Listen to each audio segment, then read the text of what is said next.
भैंस की आंख, ये लोग आंख में आंसू ने आंख से खून निकाल देती है ये टीम। जब भी एक बड़ा टीम आ जाए, चाहे एसी मिलान हो, चाहे लिवरपूल हो, चाहे तुम्हारा बार्सिलोना हो, अभी तो एटलेटिको माद्रिद हमें खेलनी है भाई साहब। वो लोग एटलेटिको माद्रिद हमें ऐसे लगी रगड़ देगी, ग्रेटर में साफ कर देगी लिटरली। कल के मैच में मुझे कोई भी बंदा रियल माद्रिद का दिखाई नहीं। कल हम दो स्ट्राइकर्स के साथ खेले, एक रूडिगर, एक एम्बाप्पे, विनीसियस जूनियर, रोड्रिगो, बंगाली, बेलिंगम, भलवर्दे, चुआमेनी, ये सब दिखाई नहीं है। कल हमारा सिंपल सा फंडा था, पास द बॉल टू एम्बाप्पे, वो जो करता है वो कर लेगा। अगर उसको खेलना है वो खेल लेगा, वो अगर कटाके बटाके लेटाके गोल मार देगा तो हुआ, वरना नहीं। भाई साहब हमारा डिफेंस, हमारा अटैक कुछ भी कल ऑन पॉइंट नहीं था। ऑन पॉइंट का ऑफ द पॉइंट ही नहीं था। हम लोग डिफेंस करने नहीं गए थे। हमारे प्लेयर्स पहले गोल के बाद लगा कि हाँ एक गोल तो मार दिया, उसी को हम लोग बैठ के डिफेंड करते हैं। भाई साहब इतना क्या खौफ बादशाह से। भाई साहब 15% पोजीशन है तुम्हारा, 15% पोजीशन, समझते हो? दिमाग में क्या घुसा है, क्या लन घुसा है? क्या तुम करना चाहते हो? कहां तुम्हारे रूडिगर, चुआमेनी, भाई साहब कार्लो अंसेलोटी, इतना क्या ऑब्सेशन इन बहन के टके प्लेयर से जो कि चुआमेनी को खिलाए जा रहे। भाई साहब इस बंदे को डिफेंस करना नहीं आता। और ऑन दी रफेस्ट पैच में वो भी है। मार्को असेंसियो तुम्हारे फील्ड पे बेंच में बैठा है, तुम मार्को असेंसियो को खिलाना नहीं चाहते। तुम लुकास भास्कर्स को तुम वहां पे देना नहीं चाहते। भाई साहब क्या चाह रहे थे? कल 10 मैन से पहले हमारा टीम लिटरली एक भी ऐसा मिनट नहीं था जहां पे वो खेल रहे अच्छे से। ना वो हमारा टीम प्रोग्रेस कर पा रही थी, ना हमारा टीम डिफेंस कर पा रही थी। ट्रांजिशन में खोलने गए तो बस पास द बॉल पे एम्बाप्पे और लॉन्ग बॉल। भाई साहब जो हमारा ताकत है ही नहीं, एम्बाप्पे इत्तू सा बुटका सा बंदा वो आके तुम्हारा लॉन्ग बॉल जीतेगा। आरागू जुबारसी उनके अगेंस्ट तुम्हारे दिमाग में कहां पे जूल्स कोडे इतना लंबा सा बंदा है, उसके अगेंस्ट विनीसियस जूनियर तुम्हारा लॉन्ग बॉल जीतेगा। कोर्टो के दिमाग पहले मैच में लुनिंग जो गलती किया, कोर्टो भी वही गलती किया। भाई साहब 2 मैच में 9 गोल खा चुके हम लोग। राफिनिया, लामिन यामाल, अगर मैं रियल माद्रिद खराब पे ये बोलूंगा ना, मैं बारसा से क्रेडिट छीन लूंगा। लिटरली बारसा के हर एक बंदे, लामिन यामाल 17 साल का है वो भाई 17 साल का बंदा हमें पिला के चला गया। भाई साहब जो पहला गोल उसने जो मारा, जो कॉर्नर से जो बॉल रेंगता हुआ गया है गोल पोस्ट के बैक ऑफ द नेट, जब वो पहुंचा, हमारी सारी रियल माद्रिद फैन बेस की कच्चियां ऐसे फाड़ दी गई है। ना हमारे प्लेयर्स के पास आइडेंटिटी थी, ना हमारे प्लेयर्स के पास एक इंटेंशन था गेम खेलने का, ना हमारे गेम में वो क्लच था जहां पे हम लोग बॉल होल्ड कर सके। लो ब्लॉक कहां खेलना है, कैसे खेलना है पता ही नहीं। कॉर्नर पे पहले 1 मिनट में तो हम लोग गोल खा जाते। जब पहला क्रॉस गिरा तो राफिनिया गोल मार देता। भाई साहब 6 महीने में इतना अच्छा टर्न अराउंड शायद ही कोई प्लेयर करके दे सकता है। और जैसे ही तुम्हारा आरागू पिच पे पहुंचा है, उसने पूरी पिच नाप दी। भाई साहब हर एक घास में उसका पैर के छाप पड़े होंगे, इंक्लूडिंग हमारे गोलकीपर के बॉक्स तक। भाई साहब ये 5-2 गेम नहीं था। अगर वो लोग 10 मैन डाउन नहीं होते ना, ये टीम 10-1 के गोल्स के साथ बाहर हो जाती।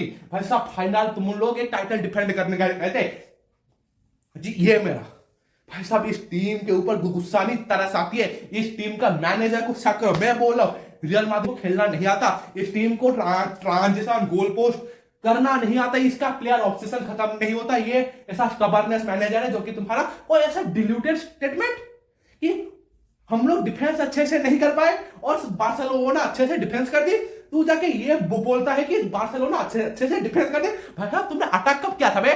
भाई साहब अटैक का झाट नहीं चलेगा, हम लोग गांड तोड़ रहे। भाई साहब ये टीम गन कैसे? अब बात करते हैं तुम्हारे मैनचेस्टर यूनाइटेड की। भाई साहब हमारा टीम, भाई साहब हर एक प्लेयर जो इस क्लब के लिए खेला है ना कल, भाई साहब अपना हार्ट आउट, इंक्लूडिंग डियागो डालो जो कि 60 मिनट पे रेड कार्ड से बाहर हो गया, उसने भी बहुत अच्छा खेला है। भाई साहब वो अननेसेसरी टैकल, तुम्हें पता है तुम येलो पे हो और रेफरी तुम्हारे गुद्दी को ऐसा पकड़ के बैठा है, इधर उधर हुआ काट दिया उसका। भाई साहब ब्रूनो फर्नांडिस, फॉजलैंड, जर्जी, अमाद, डालो, माजुरुई, मैगुआर पे अच्छे से एक बात करूंगा मैं। भाई साहब इन सब प्लेयर ने जो इंटेंट दिखाया, जो गेम का जो पैशनेट दिखाया कि हम खेलना चाहते हैं। भाई साहब उगारते से लेके कोबी मेनो, भाई साहब ये 2 पोजीशन में जो प्लेयर है, भाई साहब कोबी मेनो को फिजिकलिटी में कम दिखाए, पर आर्सेनल है तो चूक गया है।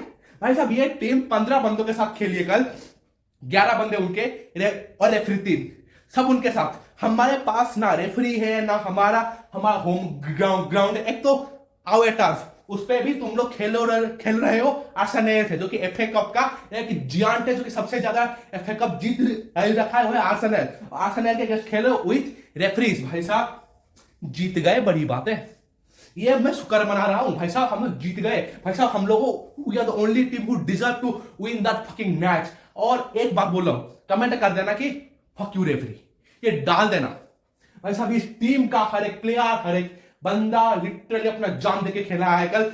बायंदीर जिसपे सबने शक किया था, उस बंदे ने लिटरली खोल दिया, पूरी टीम को आधा ऐसे लिया, खोल दिया। और काई हाबार भाई साहब धन्यवाद, आपने हमें जीत दिला दी। काई हाबार के बदौलत ये हम जीत रखे। पॉइंट ब्लैंक रेंज से गोल मिस करना, ये तुम काई हाबार से सीख सकते हो। धन्यवाद। पसंद आया तो सब्सक्राइब कर देना, कमेंट कर देना। The world wants you to lose and you win against all the odds. That is the best hellbound feeling in the whole world. In that field of Emirates, everyone from the players to the persons who have come to watch that match, of the Arsenal fans and the fucking hellbound referees, all wanted us to lose. I am saying you subscribe and like and please put a comment. Fuck you referee. I am requesting it to you, man. If you see in their perspective that Manchester United are bound to lose match, every Arsenal fan, they are sitting there and the players playing on the field of Arsenal and the referees and the coaches all wanted us to, and the whole world wanted us to lose this match. But the God and the faith is with us that we own this match with all our heart out. That every single person against all the odds, we own it. The referee on field, that mother, that's hell, man, he has a biasness about the Arsenal, that he just wanted to qualify Arsenal to the next round because he knew that it is the game. If he win this match and they will be go to semi-final easily, and we have been the best fucking team in the whole scenario and the whole field. We have killed them, we have nailed them into their knees and just kicked their ass out of their bodies. And the best part, when the penalties broke out and the penalty, last fifth penalty of the Joshua Zirkzee was taken, that field and the Bayandirs encourageness and the charisma of the Bayandir and the whole Manchester United fan base, the away fans that have been staying in the Emirates 2 days evening and spending the 2 days whole evening there against all the odds. I just salute that Manchester United fan base that has been sitting there. And the match is of two halves, man. The two halves, before the penalty given to Arsenal and after the penalty given to Arsenal. Before the penalty, we have been the slow team that are clinching on the moments. And when the Dalot got the red card, our energy tries to boil. Our blood boils and our blood are just taking a pin that is to be meant to be put in the boiled blood, that the blood will flow out at its all. And when against the Maguire, when Martin Odegaard get that penalty and he missed it, that time Bayandir, Maguire, Delete, Martinez all have been all their highest of their peak of the charisma. And when the Bayandir saved that penalty, we have all in for this match. We are not sitting in the back. We have been trying to put the Arsenal in the counter. We have 5 big chances, 7 big chances with 30% possession, and in that 7 possession we have 3 on targets, and with 26 shots of Arsenal, only 7 on target. It is a shame on their face, it is a kick on their ass that they cannot win against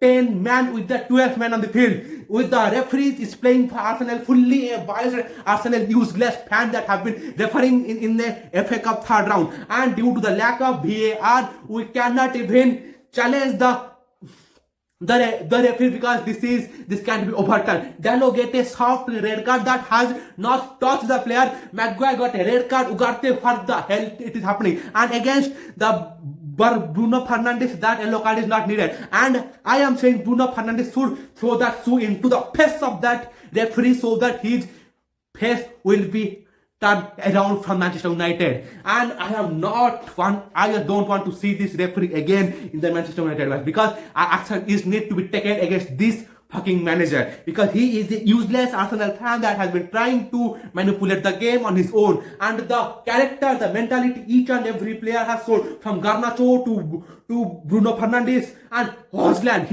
I am seeing Hojlund is trying all his best, but he could not complete the timing and the placement. The synchrony cannot be placed rightly. But the midfield, Ugarte, Mainu, Dalot, Mazrui, and on the back, Maguire, salute. Army salute deserve it to Maguire, from Maguire to Delete to Martinez and Bayandir. This man is a wholesome beast.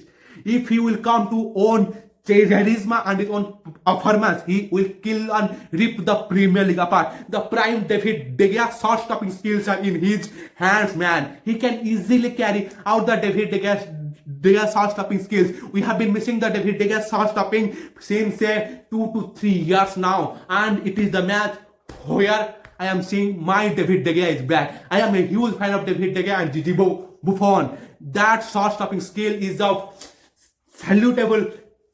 Man, they're killing it. Every single player on the field is putting 110% in this match. And if you like the video, just subscribe it and like it and put a comment. Glory, glory, Man United, and fuck you referee. Just put a comment. Fuck you referee.